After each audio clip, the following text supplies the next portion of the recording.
Dust spiraled lazily around the massive wreck as Dex Tranner rapped his knuckles on the corroded hull. The echo it gave back was hollow and grim, not that he expected anything less. 10 years ago, the Galactic Registry wouldn't have let a Tier 9 heavy transport rot away in a forgotten corner of Dreamus Ix's desert belt, especially not one with dual Morrican grav thrust engine still bolted to its spine. But Dex lived for neglect. What the bureaucrats and cores dismissed as junk, he saw as his next paycheck. He wiped the sweat from his brow, streaking grit across his tan face. His jumpsuit faded gray with a scorch mark or two clung to his back in the 100-degree heat. At 39, Dex still had the arms and reflexes of a salvage hand, though the desert sun had weathered his features and his left knee clicked when he crouched. Dreamus Ix, he muttered bitterly, nudging a half-buried strut with his boot.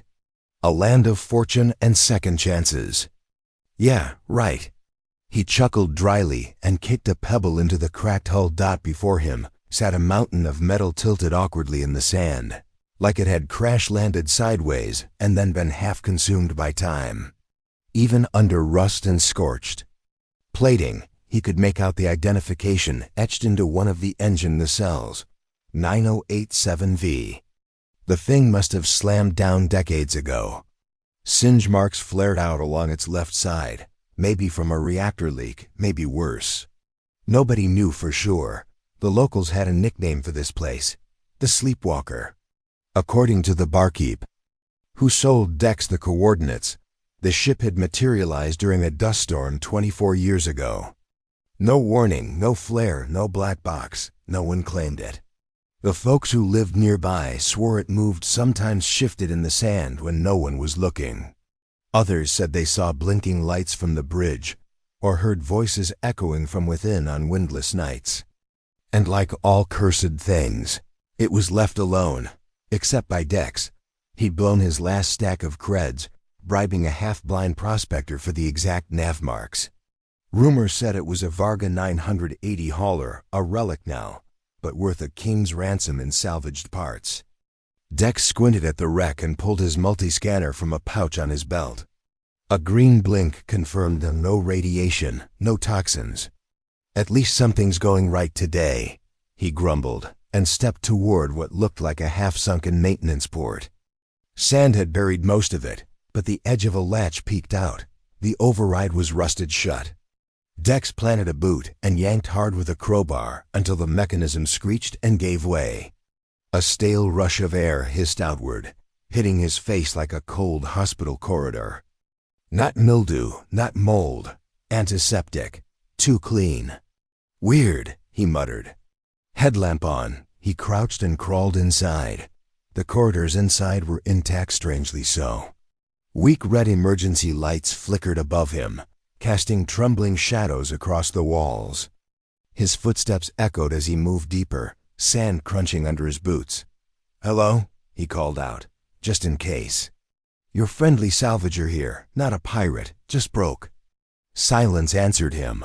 A corroded junction ahead split the path 3 ways: bridge, engine room, and crew quarters. He didn't hesitate. Engines meant value. He stepped into the engineering deck and whistled under his breath. Unlike the rest of the ship, the space was immaculate. Dust clung to the ceiling, but the consoles, not a speck. "This doesn't make sense," he whispered, tracing a hand along one of the interfaces. As if summoned, the panel flared to life beneath his touch. He jerked his hand back. Displays lit up across the base screens, blinking. Fans spinning. Cables humming like bees waking from a nap. And then, a voice, feminine, digital, crackling with distortion but unmistakably alive. BIOS signature located. Reactivation sequence initialized. Warning, core systems at 22% functionality. Dex froze. User identity not detected. Please state name and clearance. He swallowed.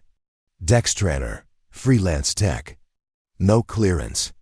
A pause, unregistered. Mechanical aptitude detected. Emergency override protocols activated. Welcome aboard the SRV Kestrel. Designation 9087V, Mr. Tanner. Kestrel? Dex blinked. I thought this was a Varga-class transport. Incorrect. The SRV Kestrel is a customized Revenant Series research vessel under jurisdiction of the Helios Biotechnical Alliance. I am Nova, your onboard adaptive assistant. Dex's plans of popping a few panels and cashing out evaporated like sweat in the sun. Research vessels were riddled with proprietary tech gold mines, yes, but locked down tighter than a warden's safe. What happened here, Nova? Why was the ship left to rot? Data loss detected. Final entry timestamp: 24 years, 2 months, 5 days prior. Catastrophic systems failure logged. Accessing incomplete memory archive. Dex frowned. The timeline matched what the prospector had said. Any crew aboard? He asked, nerves prickling. Minimal life support active in Stasis Bay Delta C. Vital scan inconclusive. Structural integrity of pods degraded. So there might be survivors. Maybe. This isn't a salvage run anymore, Dex muttered. It's a rescue. Affirmative. Guidance to Delta C can be provided. Illumination restricted. Personal lighting required. Dex checked his lamp. Lead the way. As he passed through the darkened hallways, Dex noted things that didn't belong. Walls thicker than commercial grade. Reinforced shielding around research chambers. The alloy in the support beam shimmered with a sheen he didn't recognize. This wasn't just a science vessel. It was something else. The Kestrel was designed for unregulated exploration into pre-charted anomalies, Nova explained. Mission parameters classified. Of course they are, Dex muttered. He reached the bulkhead labeled Stasis Delta C. An authorization lock blinked red. He glanced at the side panel. Can you open this? Security power protocols offline. Manual override required. Access port is located to your right. Dex knelt and pried it open. A jungle of circuits greeted him. He cracked his knuckles. All right, baby, he said softly. Let's dance. He wasn't classically trained. He couldn't quote schematics, but machines spoke to him, always had. Some folks had green thumbs. Dex had a silver one. His hands moved with purpose, rerouting current, bridging gaps, syncing logic threads. You demonstrate advanced intuitive repair methodology, Nova remarked. Gift from my grandmother, Dex said. She taught me to rebuild vacuum pumps with nothing but a butter knife and copper wire. A satisfying click echoed through the bay. The door slid open. The stasis chamber yawned before him, dimly lit, chillingly silent. Pods lined both walls, most dim, a few blinking. He approached one marked green. A woman floated inside, serene and still. Her namatag read, Dr. Sira Ven, xenobiologist. Can they be revived? He asked. Not without system restoration. Field integrity critical. Estimated total failure in 9.3 days. Dex rubbed his face, staring down the aisle of sleeping strangers. No longer salvage. This was salvation. Dex spent the next hours pushing deeper into the Kestrel systems, repairing what he could and mapping out the rest. The power core's shielding was cracked and the coolant systems half frozen from decades of inactivity, but it still held potential. With some rewiring, Nova calculated a 34% chance of stabilizing life support. Guess we'll roll the dice, Dex muttered, crawling beneath the primary fusion manifold. The Kestrel wasn't just advanced, it was elegant. Whoever designed her wasn't interested in mass production or budget constraints. This ship had been purpose-built, and every cable, conduit, and module had been customized for a long, difficult journey. Dex found himself respecting the craftsmanship. Even half dead, the Kestrel felt alive. In the captain's quarters, Dex stumbled upon a terminal still connected to a backup node. Against all odds, it flickered to life. A video recording began to play. The image was rough, but clear enough. A stern man with salt and pepper hair and haunted eyes. His voice was low, steady. This is Commander Elias Marin of the SRV Kestrel. If you're watching this, then the Kestrel has not completed her mission. He paused, looking off camera. We were hit by an anomaly near gridmark 17C. Unpredictable. Shifting grav fields. Navigation scrambled. The main drive is ruined. Auxiliary engines will get us to the planet, but barely. Another pause. Dr. Venn insisted we preserve the research. The samples are too valuable to risk. I've ordered full stasis. Nova will maintain systems and broadcast for help. Dex leaned forward, captivated. If this recording survives and the crew does not, know this. The contents of Cargo Hold 4 must reach the Helios Alliance. Lives millions depend on it. The feed cut out. Nova, Dex said slowly. What's in Cargo 4? A long silence. Access restricted. Commander-level authorization required. Well, Commander Marin's currently frozen like a fish stick. That override still count? Another pause. Evaluating situational context. Emergency protocol override accepted. Nova's voice lost some of its stiffness. Cargo Hold 4 contains microbial specimens harvested during the Perseid Drift expedition. Early analysis suggests regenerative properties targeting neurodegenerative decay. Dex stared at the wall. You're telling me a treatment for gray wave? Not a cure, Nova clarified, but a potential breakthrough. Human trials were not completed. Preliminary results showed 87% reversal of neural degradation in Phase 2 simulations. Gray wave had devastated the colonies 2 decades ago. Dex's own sister had succumbed. Billions of credits had been poured into a solution. And all along, the answer had been buried beneath Dreamus IX. Dex pushed away from the wall. How much time do I have to get things stable? Based on decay rates, stasis failure expected within 8.7 days. Communications operating at 62% range. Outer system transmission is possible. Deep space is not. I'll get the transmitter aligned. You keep those pods running. He worked nonstop. Each hour brought new challenges. A blown capacitor in the backup core. A failed gyro in the coolant loop. Dex patched, rerouted, and finessed. Nova helped where she could, her voice gradually gaining warmth, almost companionship. You work like someone who listens to the hum of machines, she remarked once during a recalibration. Dex grinned. My old mentor called it mechanical instinct, said I could hear when a system was out of tune. On the third day, standing atop the ship's dorsal spine in the baking sun, Dex adjusted the transmission dish. The gusts nearly knocked him flat. His water supply was nearly out, and he'd torn his sleeve open, wrestling a jammed panel. Still he worked. Realignment complete, Nova reported. Transmission window optimal for next 14 hours. Dex slid back down and ducked inside, where cool air greeted him. How's the power core? Operating at 47% efficiency. Stasis. Fields holding. Warning, pod integrity failure detected in Unit Delta 13. Dex froze. Who's in Delta 13? LT, Kayla Reese, Security Division. Nova brought up her pod's vitals. Dex sprinted to the stasis chamber. The pod blinked red. Its life field fluctuating. Reese was young, maybe 30 when she went under. Her vitals were erratic, body spasming beneath the glass. Status? Field decay. Vital signs critical. Field generator cannot be repaired in time. What if we transfer her? No available pods. Specialized tools required for field migration. Dex gritted his teeth.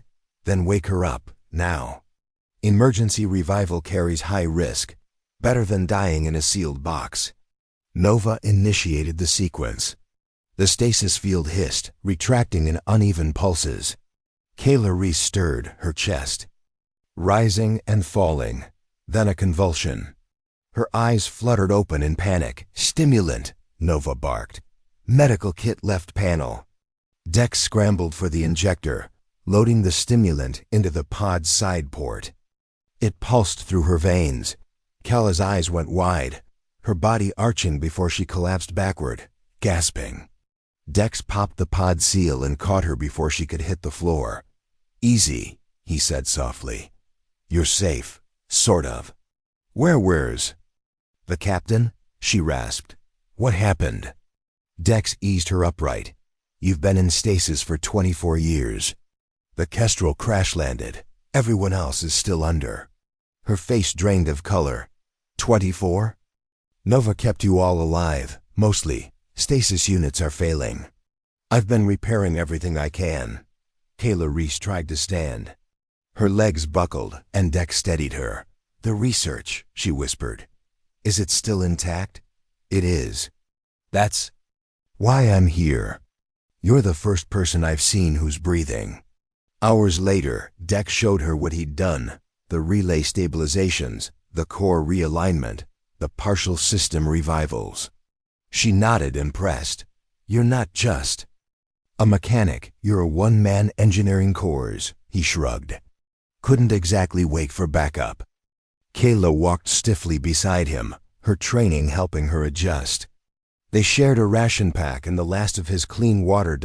Then she told her side. Commander Marin knew this mission was risky. But the samples Nova confirm are the microbial cultures still viable. Containment integrity at 82%. Temperature-controlled suspension is held. Kala exhaled. Then there's still hope. The anomaly hit us like a gravity whip, fried navigation. Marin made the call, everyone into stasis. Nova would land the ship and broadcast. Dex nodded. Only, the broadcast never made it. Kala's brow furrowed. We had scheduled check-ins. Even if Nova failed, Central Command should have noticed our silence. Dex hesitated. "Nova, check logs.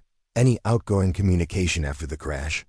The AI went quiet, confirming, "Yes, 1. Emergency transmission was sent. 6 hours post-landing." "What did it say?" Dex asked. "Message indicated. Mission failure. Vessel destroyed. All hands lost." Kala's eyes darkened. "Who authorized it?" "Command clearance." "From Commander Marin." "No," she said sharply. "He would never." "Nova, was anyone else revived post-landing?" "One stasis unit deactivated manually." "Security Chief Ulrich Dorn." Kala's expression hardened. "Dorn, he wasn't part of the original team.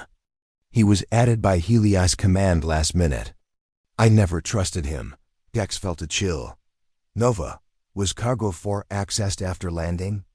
"Yes, accessed by Dorn, 2 hours after touchdown." Kala stood, trembling with fatigue and rage. "He took the samples, faked the crash report, left us all to die." Dex swallowed.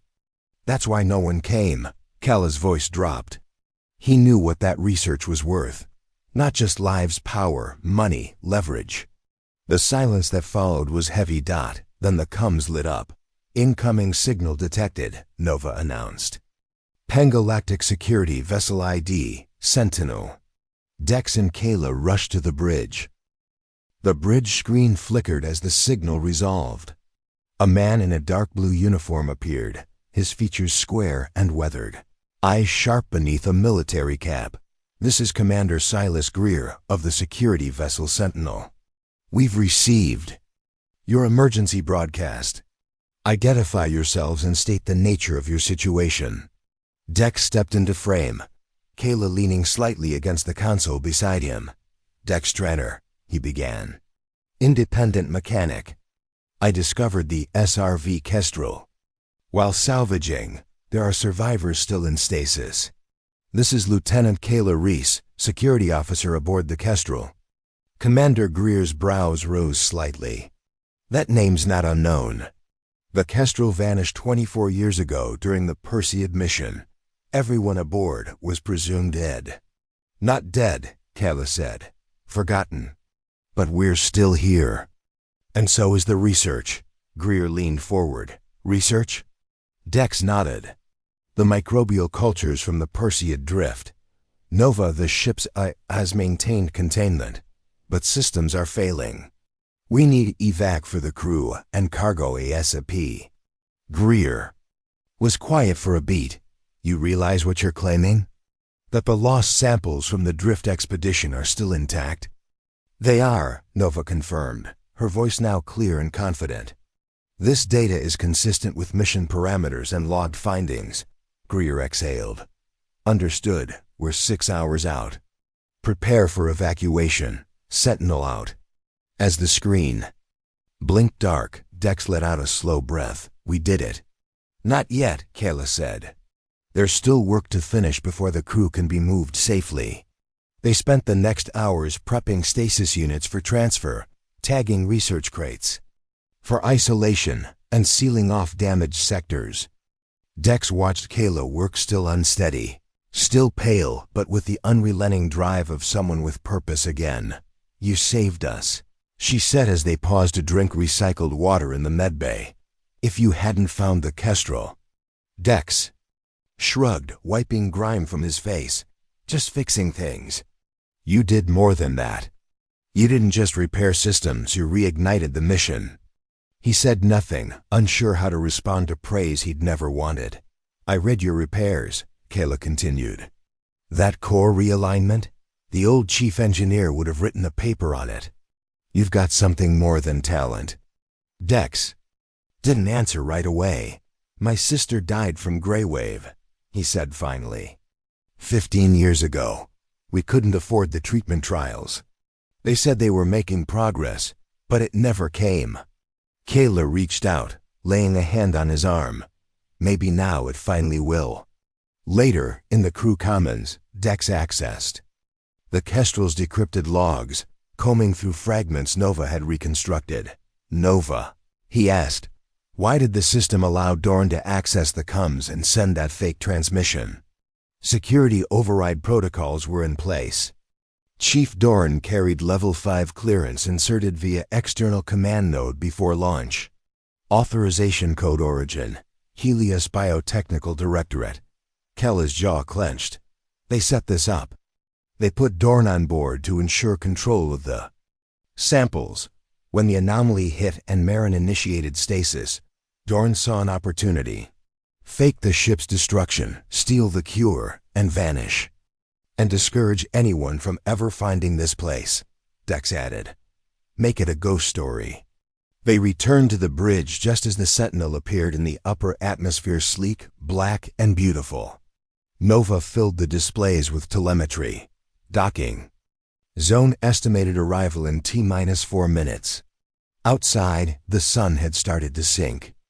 A long shadow stretched from the Kestrel's spine as dust gusts curled around its hull. You gonna leave? Kayla asked suddenly as Dex checked status lights. I figured once the pros show up, my job's done. She gave him a look. You didn't just plug holes in a bulkhead, Dex. You brought this mission back to life. You should come with us. He hesitated. Doing what? Working with Nova, helping rebuild the data. You've earned a seat. Before he could respond, Nova's voice came over the speaker. Landing complete. Sentinel requests immediate boarding for medical and science personnel. The boarding ramp groaned open, and Dex watched as fully suited medics and scientists poured out with gear and portable stasis stabilizers. Commander Greer met them in the main corridor, helmet tucked under one arm. Lieutenant Reese? He asked, offering a salute. Your name's carved into the memorial on Helion Prime. Well, you might want to revise that, she replied. Greer turned to Dex. And you must be the mechanic. Dex nodded. That's me. You turned a dead ship into a functioning relay. You've probably changed the lives of more people than you'll ever know. Dex offered a tired smile. Not bad for a guy scrounging for parts. Greer nodded once, then turned to oversee the operation. In the following hours, the Kestrel came alive with purpose again. Crates were cataloged and secured. Crew members were transferred one by one to stabilized pods aboard the Sentinel, and Nova's core was carefully extracted for upload into the flagship systems. Dex wandered amid the bustle, feeling more and more like a ghost himself. Technicians passed him by, medics brushed past without a second glance. This was their world now. He found Kayla at the ship's airlock, overseeing Nova's core transfer. "You still haven't given me an answer," she said. "I haven't had time to think." She gave him a sideways glance. "You've had 24 years of silence. Don't pretend you don't know already." Dex looked around at the ship, the one that had almost died here, just like him, and nodded. "I'm in, on 2 conditions. Name them." "Nova gets full maintenance and upgrade access. And I don't want to be a silent consultant. I want in on the research, the repair, the rebuild, whatever comes next." Kayla smiled. "Done." Dex turned for one last look at the Kestrel's interior. Then he stepped aboard the Sentinel. Nova's voice greeted him as he approached a console already tailored to his profile. "Welcome aboard, Mr. Tranner. All systems nominal. Good to hear you without static for once. Your repairs were unorthodox, but effective. I look forward to continued collaboration." As the Sentinel lifted off, Dex stood beside Kayla in the viewport. Below them, the wreck of the Kestrel shrank until it was just another scar on the sand. "She slept for 2 decades. Kayla murmured, "But she kept her promise." Dex nodded. "Sometimes the forgotten things matter most." The Sentinel ascended smoothly through the thin atmosphere, engines humming with comforting precision. Dex sat in the observation lounge, watching stars punch through the blue veil of the sky. Kayla joined him, still clad in the spare uniform Commander Greer had lent her. "You look like someone with a classified file and a lot of questions," she said. Dex smirked, holding a warm ration packet he barely touched. "Still getting used to the idea that I'm not going back to scavenging wrecks in the desert." "Not unless you want to," she replied. Nova's voice came softly through the nearby console. "We are 3 hours from jump coordinates. Estimated arrival at Helios Central Command, 21 hours, post-jump." Dex leaned back, letting the numbers wash over him. "Has the Science Division reviewed the samples?" he asked. "Affirmative," Nova responded. "Preliminary analysis confirms that the microbial strains remain stable and viable. Processing has resumed. Updated modeling projects a 91% recovery rate in gray wave-infected tissue samples pending human trials." Dex swallowed. "That's real. It's more than real," Kayla added. "It's redemption. For the crew, for Marin, and for you." He looked down at his calloused hands, still smudged with grease and dessert grit. "I'm just a mechanic." "Nova," Kayla asked, "how many lives could this breakthrough affect?" Projections indicate potential relief for approximately 1.8 million known carriers across 12 systems. Early-stage carriers could receive full reversal treatment. Dex didn't speak for a long moment. His throat tightened as he thought of his sister, of what this might have meant if it had come 2 decades earlier. "Then it's worth everything," he said finally. Kayla leaned forward, clasping her hands. "We'll need you when we get there. The engineering team's already preparing a full teardown and analysis of the Kestrel systems. Nobody understands them better than you." "And you?" Dex asked. "I'm rejoining the Science Division's Recovery Task Force. Someone has to debrief the rest of the crew once they're revived. And we'll need liaisons to rebuild the mission." Dex nodded slowly. "Guess I should start brushing up on biolab protocols." Kayla smiled. "You're not alone in this anymore, Dex." They sat together as stars streaked past, each line a reminder of motion, of progress. Behind them, the Kestrel was no longer a ghost ship. It was a story reborn. Nova chimed again. "I have completed integration into the Sentinel systems. Core memory banks are now fully accessible. Mr. Tranner, I've retained all schematics and repair logs recorded during your intervention." "Good," he said. "No one should have to start from zero again." Nova's tone took on a hint of emotion surprisingly human for a ship's AI. Your contribution to the recovery effort has been irreplaceable. Kayla tilted her head. She's warming up to you. Maybe she's just glad I stopped fixing things with spare fuses and chewing gum, Dex joked. Kayla chuckled. It worked.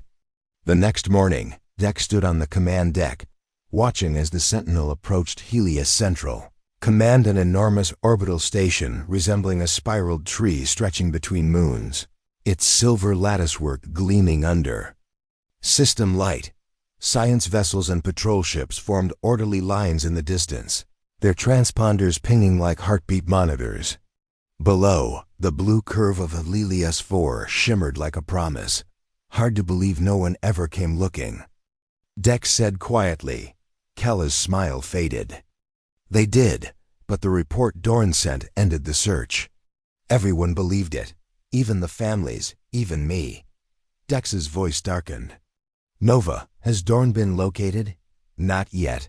However, database records indicate the false report was filed from an encrypted satellite hub registered to a Helios biotech private contractor last active 16 years ago.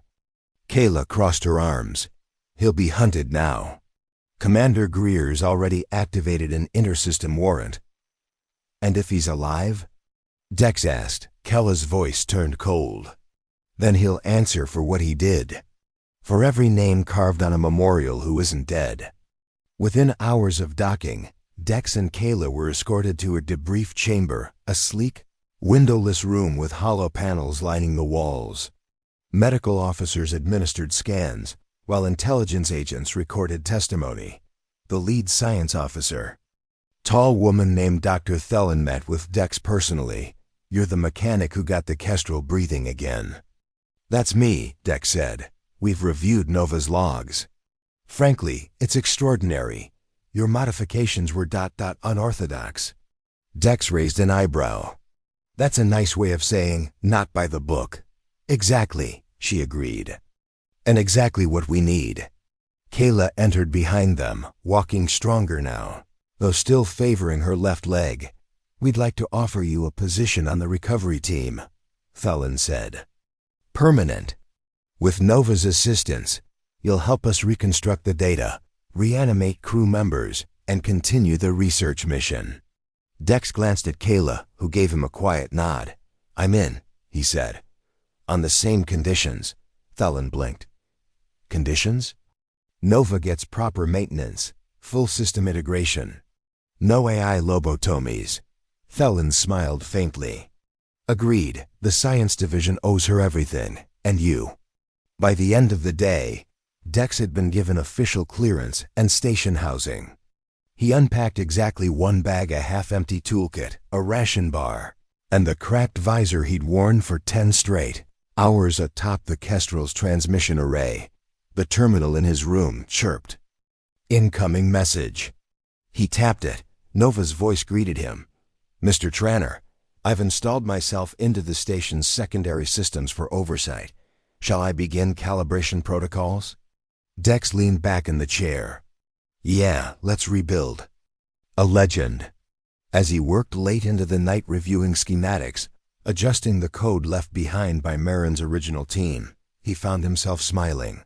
Kayla stopped by, carrying 2 steaming mugs. Coffee substitute, she said. Tastes like tree bark but wakes you up. He took one gratefully. Thanks. I've got a list of the crew members who'll be revived next, she said. Dr. Venz first, then Commander Marin. Think they'll remember anything? Not much at first. But with Nova's help and your patchwork miracles, they'll be brought up to speed.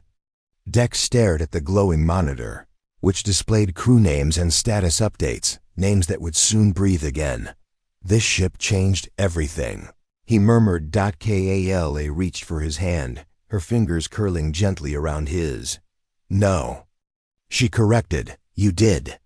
Outside the viewport, the stars were still the same, cold, distant, and burning. But for once, Dex didn't feel alone under them. He'd taken something broken, something forgotten, and given it purpose again.